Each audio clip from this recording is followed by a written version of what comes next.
نے جواب دیا کہ تو 2 مہینے کہتا ہے، بے شک تو ہر مہینے عذاب دے کر دیکھ لے، روز بروز اس کے خدا کی محبت زیادہ ہی ہوگی، ایک ذرہ کم نہ ہوگی۔ بخاری کی روایت۔ ہر کل شہروم کے الفاظ۔ ترجمہ: ایمان کی شان یہ ہے کہ جب ایمانی لذت دل میں بھر جاتی ہے پھر کسی طرح نکلنے کا نام نہیں لیتی۔ اے فرعون، 2 مہینے کیا، اگر تو برسوں تک بھی عذاب کرے گا تو بھی بندی اپنی مولا رب العلیٰ کو نہ چھوڑے گی۔ اس نیک بی بی کی 2 لڑکیاں، ایک 4-5 سال کی اور ایک ابھی دودھ پیتی تھی۔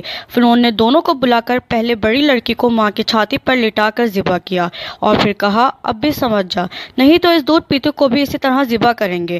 فرمایا کہ اگر سارے جہاں کو لا کر میری چھاتی پر ذبح کر ڈالے گا تو بھی میں اس محبوب کو نہ چھوڑوں گی۔ یہ سن کر فرعون نے حکم دیا کہ اس چھوٹی لڑکی کو بھی ذبح کیا جائے۔ جس وقت اس معصوم ننھی سی جان کو چھری کے نیچے ماں کی چھاتی پر، جہاں وہ پہلے دودھ پیا کرتی تھی، آج اپنی چھوٹی سی جان